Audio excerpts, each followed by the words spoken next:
You make us work harder. You make us work harder. So having stated that, the CERN analogy then ties in to this topic with the not prodigal son, please. I'm so, wow, like, not so much prodigal son, but there is a massive problem from, oh Lord have mercy. I did not expect this power to leave so early. I think it's like 6 p.m. Anyway, let's try and get to the point real quick. Like, this is South Africa, you guys, and I'm done just laboring for like ever and a day about this. The power might come back at 9 again. I don't know. Yo, guys, this is not a lie. But they're doing it to us anyway. Enough lamenting. The sooner I get this topic out the way, the better, so that we don't have to deal with a podcast, but it likely will end up as a podcast because I'm trying to expand on issues here that are important to expand on. How it is that it ties into the topic that is at hand, I'm about to address now. What is this particular topic? I know I can be long-winding, but it is imperative that I unpack this in these sequences that you might gauge what God is doing and how he's calling the occult. Many of the people are participating in it at home, and how he is going to judge those that don't repent, ultimately, because he will have given them so much grace and so much mercy, precisely because of what it is that he's doing in his daughters, especially women, okay? What he's doing in his daughters to try and snatch dark people out from the darkness that they're in, so that they don't have to endure the exorbitant wrath of God when the gates of grace close for that particular thing that is going on. I'm gonna just give you my dream that I had this morning, and okay, so I woke up in the morning, in the past 3 mornings, you know, holy, holy, holy, emphasis of the same thing over and over again. The past 2 to 3 mornings, I've been waking up with this song by Mary J. Blige. I'll be waiting for you when you get home, da da da, 'cause I can't live without you, baby. Hey,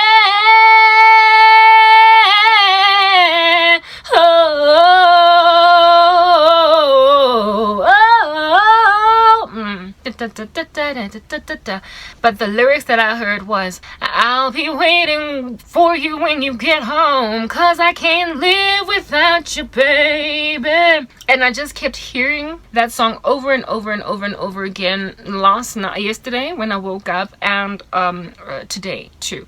There is another song that is escaping me. Lord, please bring it to my understanding now, so that I can just bring it forward, that it might be gauged what are the problems that are going on right now. And it's that God is vus, you know, when I say vus, as in like nose is coming out steam and ears and everything, like angry, just livid with what's going on right now against his daughters and against women in total, especially from what Christ shows me in the black community. It is a curse that is apparently operating in the black community, and it is hurting many of the black community's servants of God. Not just servants of God, but just the coming into the faith. It is disincentivizing turning to Jesus by many people in the black community, especially women. The song, I'll be waiting with you when you get home, baby. Anyway, yeah, I'll just stick with that one. If the other song comes back to me, I'll let you know. Sometimes the devil, when I'm speaking, literally snatches an idea from the top of my mind. I can literally feel it being redacted from my brain, but the Lord redeposits it again, right? Later on. Listen, now that you've gauged that song that's been communicated to my understanding, gauge these dreams. They can be, you know, guys, it's exceptionally taboo. I am gonna try to be as euphemistic as I possibly can, in the interest of maintaining the sanctity of my Christian ministry, the purity of it.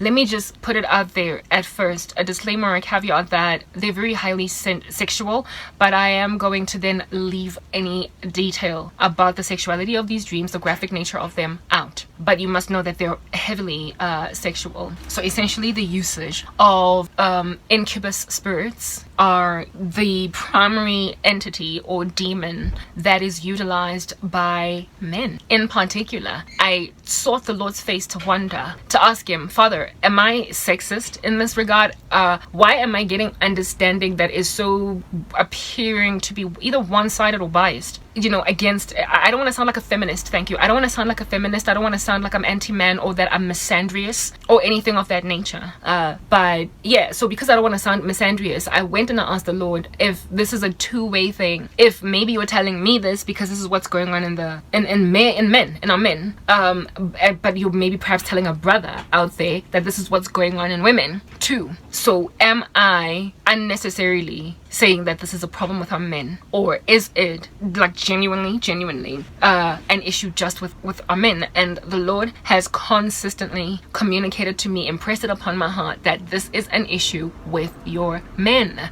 with black men, not so much black women. And the ramifications of what they do is what has caused black women to become as menacing in my eyesight as they are, to become the stench going up my nostrils as they are. They basically tarry women away from true worship of me, or even seeking of me. And the thing that these women eventually become because of this particular situation is precisely the reason why it is that you have to talk rather to the issue of men, in order to warn women that insofar as they can avoid this long enough, if they can hold out in prayer and in fast, they will conquer this pernicious stealthy entrant into their lives, that they might come out on the other side refined. The primary mission of which is to rescue the souls of these women so that they can go to heaven, so they don't go to hell and have to look back and realize that they were literally tarried from their walk with Jesus by men. So the dream that I had, the Lord a lot of times uses celebrities in my dreams to explain the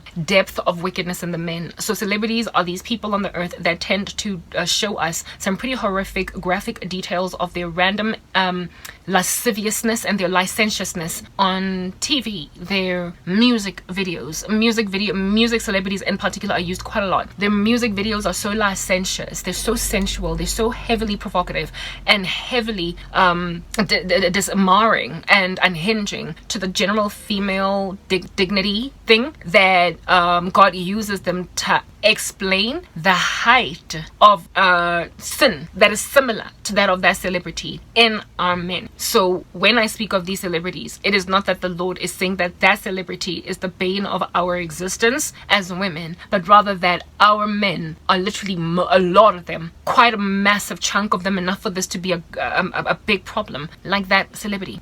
God has used, okay, let me just tell about yesterday's dream, because there have been other celebrities that have been used before, but let's just talk about yesterday's one for the sake of time. Let's try and be succinct. Power cut as well, right? I'm sorry if I'm seeming a little bit distracted. There are all these noises you're hearing in the background. I don't have my own place. I don't have my own privacy. I can't just speak my mind. My chain of thought is often interrupted because of these things, so please, like, bear with me. Anyway, whatever, right? So Lil Wayne, like, I can hear footsteps and everything outside, and I always am very insecure about eavesdropping, people listening in on me, and so I can't be comfortable talking about very taboo matters because of the thwarting of the gospel in my environment. So like, if I'm all over the show in a way that I wasn't historically, the only reason I'm being made to even stutter or stumble around my words is because I'm actively trying to overcome the temptation to keep quiet and not speak because I'm being eavesdropped on, you know what I mean? I'll just carry on. Anyway, Lil Wayne was the celebrity in this particular nightmare, right? I was looking onto this nightmare, onto this, you know, almost like I was watching the Big Brother house unfold from a vantage point where they couldn't see me, but I could see what's going on. And I was grateful this time around that I wasn't a participant. I wasn't involved in these horrific affairs, because sometimes I am involved. I am the person that is being used in this horrible way in the dreams. But this time around, God gave me grace to look from a distance, right? Lil Wayne was in this dream basically a polygamist.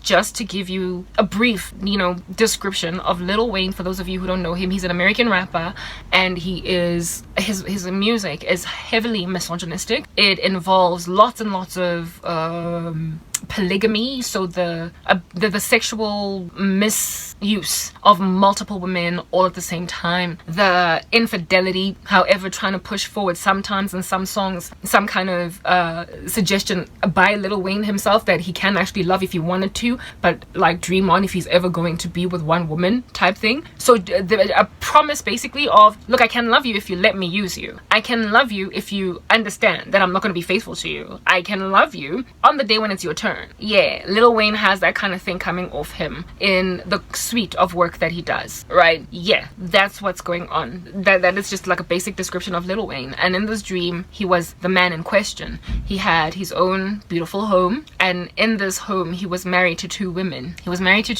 And they were both really beautiful women, and he was really good to both of them, and they were both in agreement with each other that this is our husband. And they understood that they took turns, that when the one woman got left, then the next woman would come in. I did tell you that this dream was very highly licentious. It was lascivious in the worst way. So there was a lot of sexual activity going on that I'm not about to go and describe the depth of it. But these women with Lil Wayne were basically engaged in this at different times. There was never an orgy where it is that they were all together, but there was a like row sequence type event where it is that immediately after the one woman, the next woman would knock on the door and he would just like be busy with her. And it was not just a sexual scene that I saw, but also a neutral one where today it's your turn to sit with me in the couch and watch television. Today it's your turn to go with me to the mall to watch a movie. Today's you know what I mean? Yeah, that kind of life where a man literally comfortably has got more than one wife, and both of these women know this is what's going on. They're content to share the roster of this man, and like it is what it is. That was basically the dream. And then one of the women did something that was kind of unapproved by Lil Wayne. She appeared to raise a feisty edge about herself, like she started to complain or lament about something. Now as for what this thing that she complained about was, I didn't really have the details, but precisely because they were not important. All I knew is that she raised her voice. She complained, and when she complained, she got excommunicated from the marriage, like kicked out by both Lil Wayne and the other wife. The other wife no longer respected her as a sister wife. She basically looked at her like she stank, and Lil Wayne also looked at her like she stank. And it's almost as if though this woman, by simply doing what she did, broke the commandments of that marriage, or the laws or the rules of that marriage. And so now none of them had to respect this other woman anymore. And Lil Wayne was then filing for a divorce against this woman. It was not communicated in my dream as to whether or not he was going to marry another one, but he was filing for divorce, and this woman ended up getting persecuted by both Lil Wayne and the other wife that did not, you know, walk in these misdemeanors. Then the dream ended. I have been like, oh Lord, these dreams, like what am I supposed to do with them? Yeah, Lord, these dreams, what am I supposed to do with them?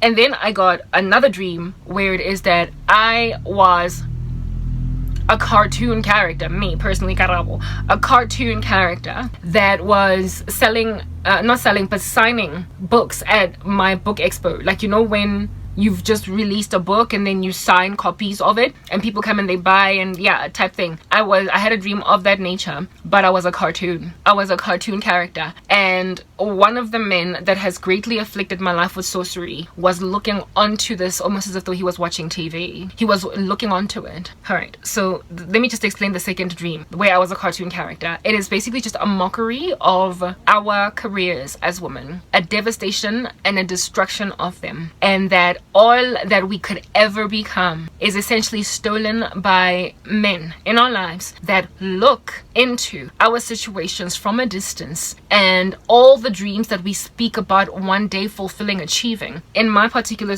case, I do. And I hope one day to indeed write a book, you know, a full entire book. But I do have a WordPress account where you can go and see what my writing looks like. It's actually quite good, right? Yeah, that's one of my dreams. I missed a myriad of them. And I had one of the men that have been really busy with me with witchcraft these past days, looking into that from a television screen, from a distance, basically listening or looking at me fulfill my dreams like it was a joke, like it was the outworking of a cartoon, like it was something that will never happen. It's fiction. It is so impossible to happen, just as impossible as cartoons are real. We know that they're not real, but they look so animated. They look like they're human. But I dare you to go and meet Betty Boop out here in these streets. You're not going to prosper because it's not a real person. So they convert our dreams using witchcraft into some animated caricature of ourselves that will never really truly come to pass. But these men have got some kind of sight into the fact that no matter how much we dream, we're not getting anywhere. That ties in to the other dream with the Lil Wayne situation. Lil Wayne is a description of a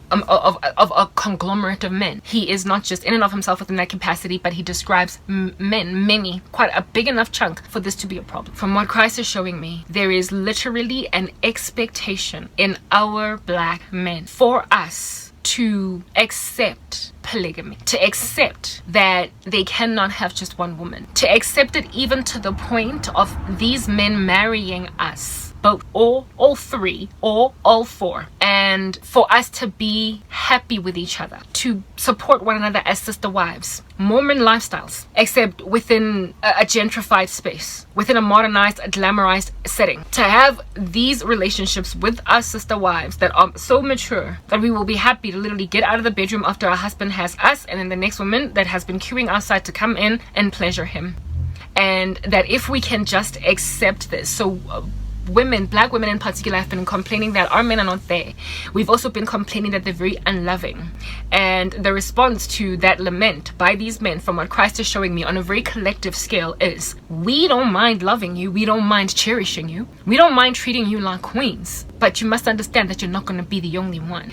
And it is insofar as you don't want to be the only one and you expect that I'm going to be faithful and loyal to just you, where you're going to get problems. You're going to face issues if you want me to love just you. Not only that, I don't want you as a woman or as a collective of my women, I don't want you to complain about anything I do. You just need to take it all in your stride. Basically, the manufacturing of Stepford wives. I've already spoken about this before, but it is worth a while to reiterate because apparently it's this bad. It's that bad. You must never complain about anything at all that I do. And on top of that, I must be the primary provider. That's another thing about Lil Wayne. In his music videos, he's always this guy that's, you know, throwing money at these women. And these women are made somewhat low-key crazy to desire nothing but that. By money. They are made to lose their cool and their dignity just because money is being thrown at them. And in this dream, Lil Wayne was exactly like that. It's like he was a provider. He was in this house. It was his house. He was paying for all of the ways of these women. None of them had their own thing going. None of them had their own careers, right? They were entirely solely dependent on this one man. And insofar as they kept themselves in what Lil Wayne considered a bunch, they would not struggle for want in anything at all. So from what the Lord is showing me concerning this is that what they want, what they're expecting is for women to, even if they've got a side hustle, even if they've got something that they're doing, it must not exceed these men's. They must be so primary providing for these women that in the absence of Lil Wayne or these men being in their lives, the quality of their lives, their lifestyles would significantly reduce. As in, go from living in a beautifully furnished apartment to basically staying in a commune sharing with some other girl. They want it such that these women are so financially dependent on them that absent of their provision, their lives are significantly reduced in quality. So they're not necessarily gunning for zero income in these women, just such low income that they cannot have the lifestyles that they desire as they would get provided for by these men on their own.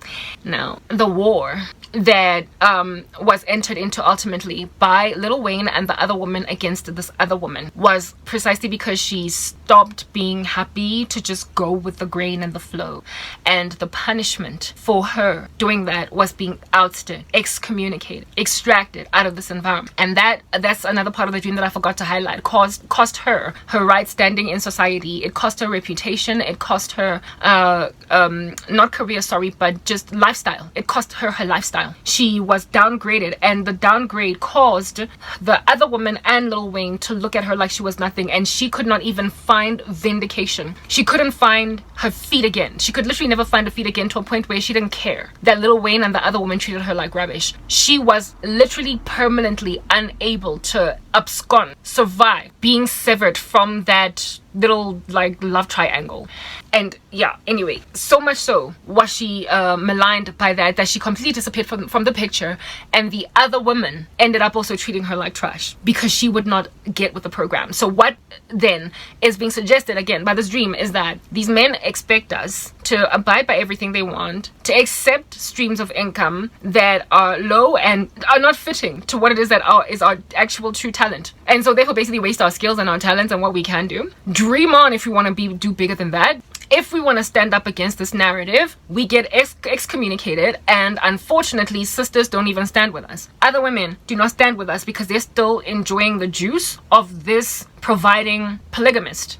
Now, that all seems kind of taboo and bizarre, right? If at all you were to listen to a man saying that all I want to do is provide for all my 20 women and they must all just get along and none of them must argue with me. All of them will get all the houses they want, all the cars they want, all the love they want, insofar as they just keep themselves in a bunch. And if any of them decides to go awry and decides to, open their big mouths, I'm going to throw them out on the street and they're going to see how in the world they're going to get their life back together again. And with it, I'm also going to cause all my other women to turn their backs against her, so she will never be alright again in life. I mean, if you as a woman were to listen to a man speak like that, you would likely just vomit on the spot and then afterwards laugh. You would laugh on some this is the 21st century. It's the 21st century. Like, women are independent. Women can go and get their own. Women can go raise their own careers from the ground. Women can survive without men. They can. And so if at all she gets out of a polygamous establishment for whatever reason that she would have gotten into it in the first place, she'll live, she'll be okay. If anything, she might even make the other woman envious of the independence of her own thriving life on its own. That would be the automatic response to a person that is not privy to the spiritual war behind this mindset. It is not in your face like that. These men are not so dumb as to basically highlight that that's what they want. You just see it outworked ultimately in life, and that's what I'm about to get into. You see it ultimately fruitioned, and you will look back at it and basically be like, how did I not see that I was a sister wife in a marriage?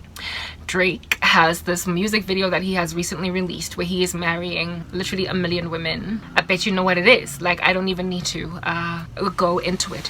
That whole music video, yeah, Drake, when I was watching it, right, all I could think about was the wedding supper of the Lamb. Christ is the one that marries literally all of the human race's worth of people that repent and give their life over to Jesus Christ. And Christ is the only groom, and he has all of these happy brides that basically are going to be his wife for eternity. The body of Christ is one bride to Jesus, but we are many people. In the same way that the Holy Trinity is made up of is one God, 3 persons. The body of Christ is one body, billions, millions of people, however many Christians there might be in the history of the human race. So in that triune God space, we know that we serve one God, even though he is made up of 3 persons. So therefore the bride of Christ is one bride, even though it's made up of every last one of us. And so therefore there is a feeling of being special. We know we have one God, and so therefore because he's one God, we know we're not dealing with 3 gods. It's the triune Godhead. Do you understand? We feel special, therefore, as Christians. Individually, each one of us feel really particularly Christ's, almost as if they were the only Christian in the world, because God knows how to do that. Why? Because he's God. He's omniscient, he's transcendent, he's everywhere and all at the same time. He is God, and so therefore he's able to have one bride out of many people. Human beings, however, are unipresent, and human beings are limited in their understanding and are limited in their ability to love. They're not omnibenevolent, and so it is literally impossible for a human being to share love equally. It happens even within families where moms are unable to love their kids equally. I am a victim of that, right? I got the short end of the stick that in a lot of parental favor. It happens in the human race where it is that we try to be impartial, but we just literally can't. Teachers have their favorites in school. It's part of human nature, of the fallen human nature. But God is not a respecter of persons. It is therefore impossible, given our fallibility, how entirely unable to do what is right we are, how we need the Holy Spirit to keep us abreast of affairs. We need him as a dinghy to float in a body of water that is frankly unsurvivable without him holding us up. So for a person to believe in his own strength that he can love more than one woman, for a man to believe that in his own strength he can impartially love more than one woman, is for him to imagine himself Jesus. Only look at the stories of polygamy in the Bible. They have resulted in so much pain and sorrow, usually amidst who? The women. Look at the story of Hannah and Peninnah. Precisely because men, or mankind in general, are partial. They are partial. Do you understand? He loved Hannah more than he loved Peninnah. What was the result of that Hannah-Peninnah situation? Peninnah was extremely abusive towards Hannah. She was abusive towards Hannah because she was not the beloved wife. Rachel and Leah under Jacob. He loved Rachel and not Leah. And so Rachel could not hear the last of it from Leah when Leah had the kids and Rachel didn't have them. And so Rachel was mocked by Leah. I'm not going to give you my son's mandrakes. You took my husband and now you want to take my mandrakes too. That was the Leah and Rachel situation. Anyway, in the scriptures where you will meet a man that has got multiple wives, there likely would be more partiality. There would likely be a wife that the king or whoever favors more than the other. Solomon, with all of his many wives, I bet he had his favorite. Similarly too with David, it's not necessarily mentioned as to who among his wives was his favorite, but he probably had them. So really and truly, if as a godly woman you desire love from God, what you need to ask him for is a man that does not have a polygamist or a partial, like a heart, a generational curse, if you want to call it that, where he will desire polygamy, where he will desire to be polygamistic. And the Lord has seen the prayers of many women on the ground who have gone to him and said, Father, there is a problem with polygamy in my country, in my continent. I'm an African, or I am in Asia. I'm an Indian woman, and I want to be one wife and the only one that my man loves. I know my culture is different. There is a generational problem. I miss my ancestors, but I want to be the rare one. I want to be the different one. I want to be the person that basically breaks a mold, because I want to know what it's like to really be loved. It is not a bad prayer to pray that, to ask the Lord to bless you with a monogamous man. As you can see, the light is getting dim, so somewhere along the way I am very highly likely going to just be in the dark, and we're going to move to podcast mode. We just like deal, right? The Lord has said in his word that ask and you will find, seek and you will find, ask and you will receive. And so when daughters of God go to him and they ask for certain things, the Lord has told them that they will receive. And the Lord also says that men who are to serve him in the position or the office of reverend and the office of deacon, you get my point. Those rules in is a Titus. They have to be the husband of but one wife. So the Lord so loves a monogamous marriage that he said that any man that's going to be a shepherd of his sheep must be the husband of one wife. So if you want to be a polygamist, it's not against the scriptures. Many men have done it. David was a polygamist, so too was Solomon. But understand that if you want to have an important office in the kingdom of heaven, you must love one wife. So he has made it possible for us who don't want that polygamistic narrative, even though we have a history where it is that our forefathers, our grandmothers, basically our ancestors, those who came before us, even if we have a history of that being our end, like it is what it is, just deal, we don't have to have that. So when we come to Christ as daughters, we then also increase the likelihood that we will end up married to bishops and reverends and deacons, men that are so fervent for Jesus that they indeed are those that are required, given the office that they want to now walk in and fulfill, to be husbands of but one wife. This is the prerequisite. And so there is basically a rejection of the call of God on the lives of these polygamistic men to go out there and preach purely because they don't want to have one wife. And they're the men that all of these women all over the show are dedicating literally too much of their energy and time into. It would be laughable, truly, for a man to think this way in the 21st century where women can work. But the Lord showed me that there is also a spiritual side of things where it is that because these men are so stuck in their ways, they're so old-fashioned, and they want to get their bread buttered on both sides, they are trying to effect this spiritually. The entertainment industry, especially Hollywood, it's so prophetic, like in a very nefarious capacity. It's like a wicked type prophet, right? Some of the prophecies of which do come to pass. Hollywood is prophetic in a most nefarious way because it always describes what in the world under heaven is going to eventually happen. Only check out their movies, only check out their music videos. That's Hollywood for you. Like very, very bad. Drake's song was a mockery of the wedding supper of the Lamb. And because it's a mockery, it's upside down. It is therefore an intention on the earth to break the heart of women, to break the hearts of women who desire this particular thing, to crush us. Ultimate goal of Satan, of which is the opposite of God's ultimate goal, to send as many people to hell as he possibly can, to send women in their hordes into the abyss. Now, I do not have to tell you twice what happens in a society filled with wicked women. It is written in God's word that like a constant dripping on rainy days, so too is it to share a house with a contentious woman. That an immoral woman is like rottenness in the bones of a man. That it would be better for him to live on a desert than to share a house with her. That she is the bane of his existence. She tears down her house with her own hand. Essentially, then, an immoral woman is a destroyer of society at large. Because to ruin a man is to ruin his family. And to ruin his family and the man is to ruin the patriarchy and society at large. So he is basically strategizing. There we go. We're now in podcast mode. The devil is basically strategizing to cause so much heartbreak in women that they will become so bad that they will then end up being rottenness in reverse, in turn. I mean, literally, it's like a whole ecosystem, a life cycle of wickedness, a chain, a food chain of wickedness that ultimately feeds into itself, where the men crush the women turn evil, the evil of the women then make the men rotten, and so therefore the cycle continues. The end result of which is to send as many people to the flames of hell as possible. The outworking of the dream that I had. Remember the song Mary J. Blige, I will be waiting for you when you get home, 'cause I can't live without you, baby.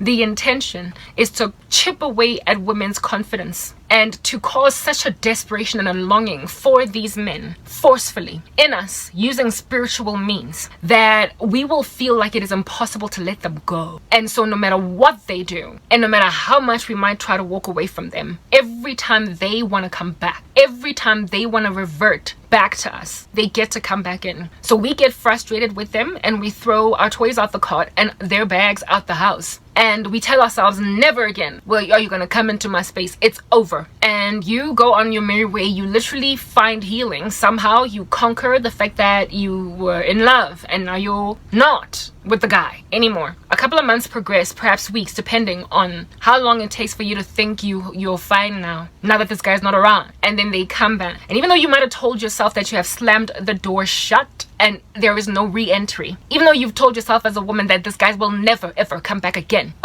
when he does, soon as his grubby paws knock on that door and you open it and you see his face, there is a current entity or a spell in operation that will make you melt down tools and forget that you once slammed the door, and so therefore revert you to point zero again. You've already taken some steps to heal. You're about to move on. You're about to move into your new place, your destiny. And all it will take for you to go back into the old mold again is for this guy to just show his face. So he becomes like a pinata, not a pinata, but a boomerang that inevitably will come back and it will hit you at the back of your head, leaving you concussed. The Lord has shown me that this boomerang is spiritual, that it is something that tugs away at your heart, and it has caused so much harm, so much arrogance in these men, that even though you are flailing your anti-him flag in the sky for all to see and you are done, you've slammed the door, and when you start to move on such that you're not even flailing a flag anymore that's anti-him, you're so moved on that you don't even care to mention him anymore in your rants on social media or between friends, they still come back, and successfully so. They know that it could be a year since the last time you saw them. All they need to do is knock and they're back in again. It could be 6 months, it could be 2 years, but when they want to come back, they get to. And the strategy that Satan is using in order to make God's daughters accommodate them when they do come back is that of the prodigal son in the Bible.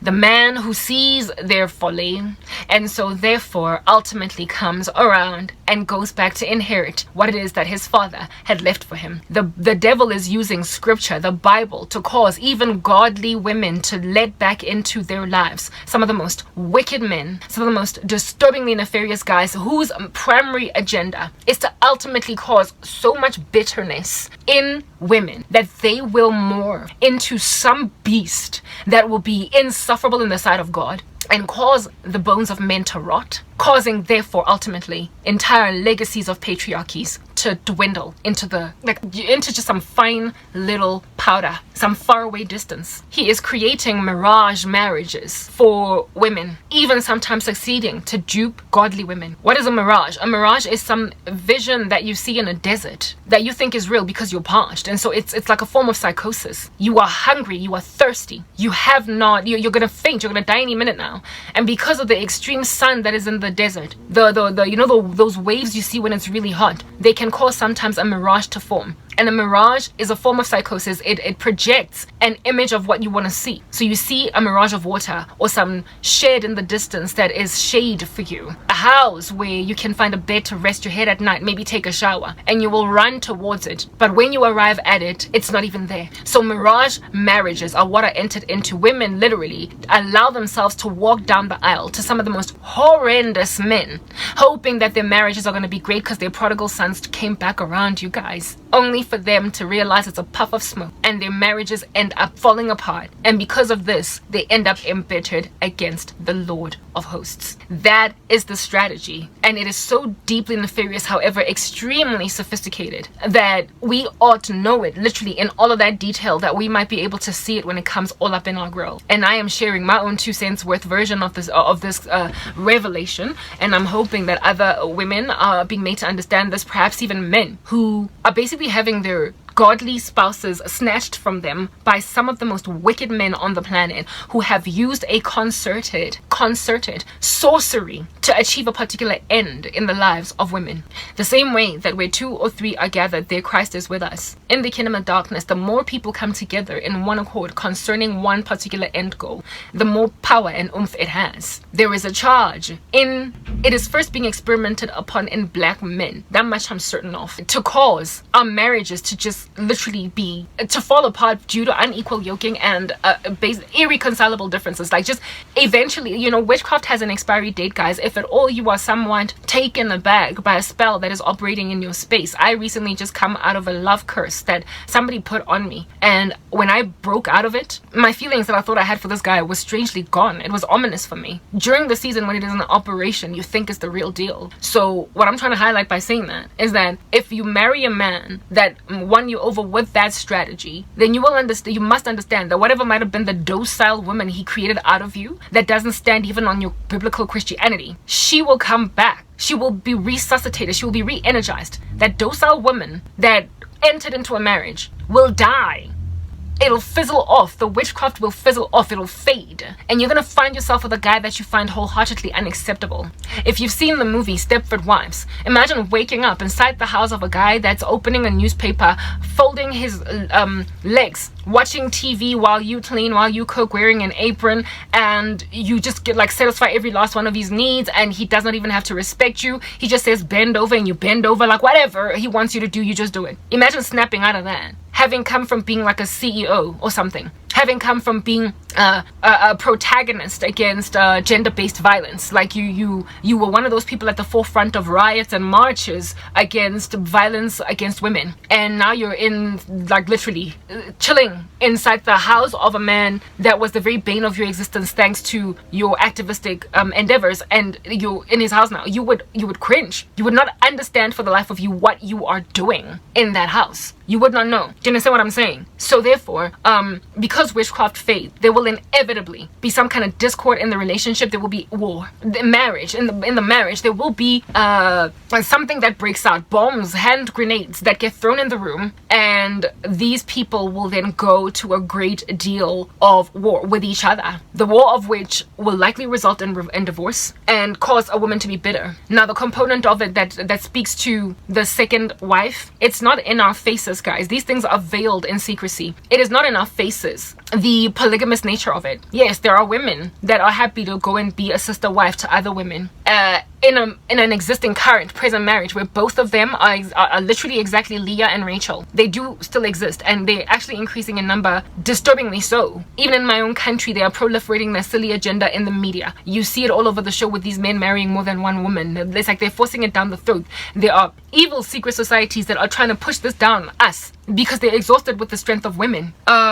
You're not gonna find it in that kind of outworking straight away, where it's 2 women, 1 man, or 3 women, 1 man, etc. How it looks is divorce and remarriage. Divorce and remarriage. basically what the Lord is showing me is that women with absolutely no baggage, no kids, no former husband, no anything, they're literally just single. That's it. They are being made to marry men. Do you understand? After waiting for literally what they imagine to be too long, they are made to marry men that are already divorced from other women, men that have got 2, 3, 4, 5, 10 kids with other women, men who basically have spent their lives, lived them, like gone through it, have been through one big fat chunky wedding already, and so they're exhausted by the time you meet them. But they are now divorced or separated and about to get a divorce or something of that nature, and they then come and marry women that have never been touched before. That is the strategy, and it is the reason why you will find, especially in the Black community,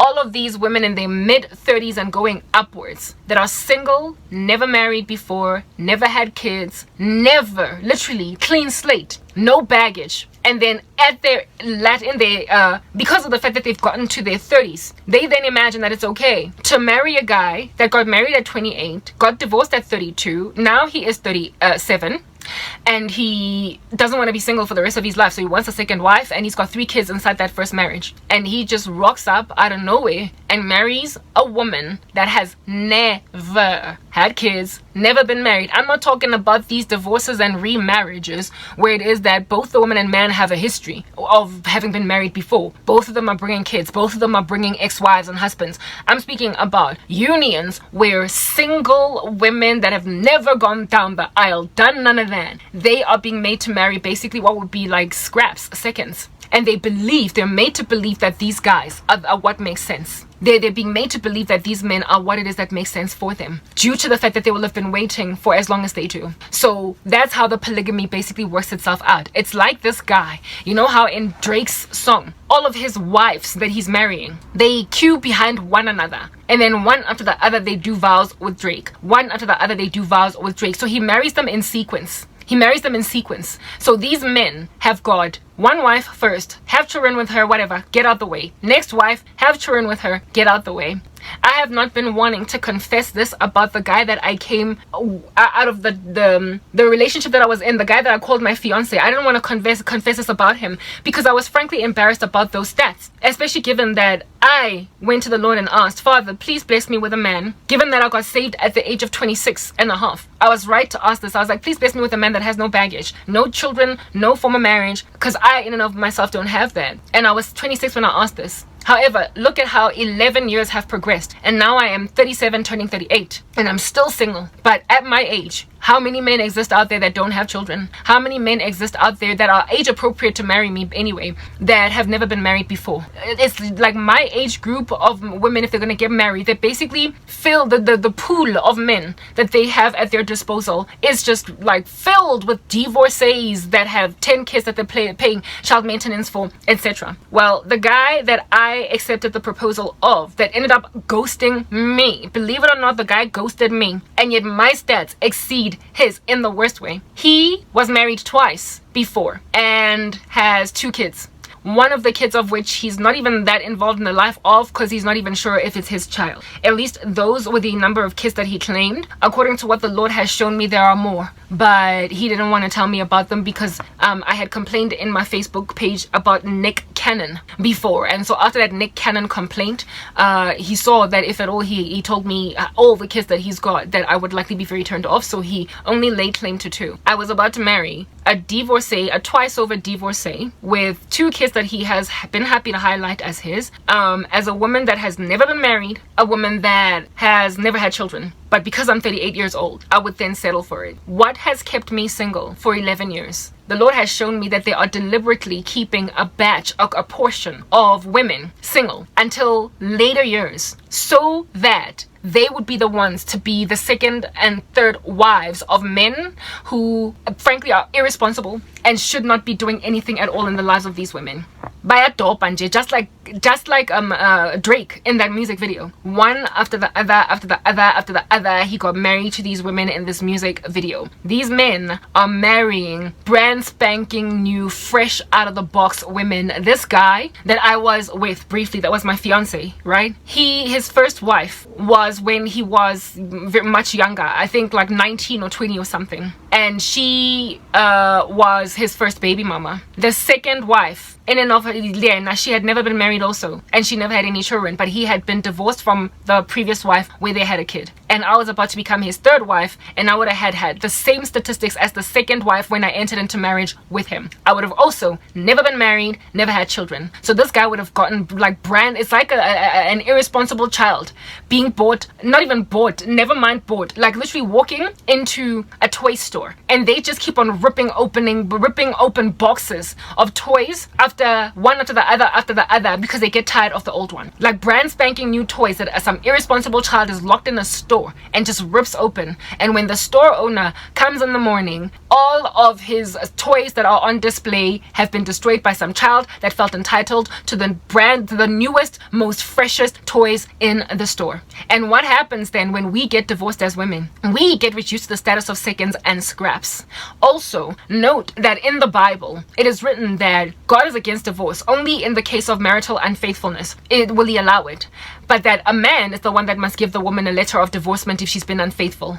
And it suggests also inherently in the scripture that this man can go and marry a second and a third and a fourth wife if he wants, insofar as the previous wife was unfaithful. But it says that if a woman goes and remarries again after she gets a letter of divorcement from a man, that she is an adulteress. So basically we don't have the leg room to marry twice. Whereas men have the leg room to marry 2, 3, 4 times. We have to wait for our spouses to die before we can remarry. So they are causing us to sin against God by literally being so ridiculous in marriages that we end up divorced from them. And when then we want to go and enter into second marriages, we first of all get viewed as scraps and seconds in a way that men just don't get viewed as scraps and seconds when they remarry. And secondly, we are low-key, if not high-key, sinning against God because we are becoming adulteresses. We are remarrying. He claimed that both of those women cheated on him, and that's why he's divorcing them. And yes, you guys, all of these stories, I just took them, and I was made to feel as if though I can't live, I can't survive, I need to, like, I'm lonely. Look at my life, you know, everything of mine is falling apart. So I mean, what more am I gonna do than marry a man to get out of this like ditch? I was about to allow myself, with all of the suite of talent and giftedness that I've got going for myself, and also the glory, you know, the beauty, the everything that I have that the Lord has given me, I was about to give it to a divorcee twice over that the Lord also showed me, but he of course did not confess this, in and of himself was unfaithful in both those marriages. So if his women cheated on him, it's likely because he was cheating on them too. He was unfaithful to them, and then they got divorced. And as a result of that, of those divorces, he's now whatever man it is that he is today. So, and those women are whatever it is that they also are today, whatever might be the case of them, wherever they're sitting. It is a strategy. So black women, how many of you, show of hands really, are 35 and up, single, never been married, never had children? If at all you even have a kid, maybe like it's one kid from when you were 22 and stupid before you knew Jesus, or before you knew yourself better, but you've never been married ever since then. You're basically also kind of like fresh out of the box. How many of you are sitting around single, having never been married, and you are wondering why? You're so beautiful, you're so accomplished, you're so talented, you're so ABC. These delays on our marriages are spiritual. They are caused by a concerted or a conglomerate literal decision by secret societies in this world that are experimenting on the black race with this thing, where it is that a batch of us are kept single until older years, and then we get married only late in life. It happened to my aunt. I saw what happened to my aunt. They get married later on in life only after having what is this? The way that they get married is that men that frankly have been there, done that, come and take them while they're brand spanking new out of the box.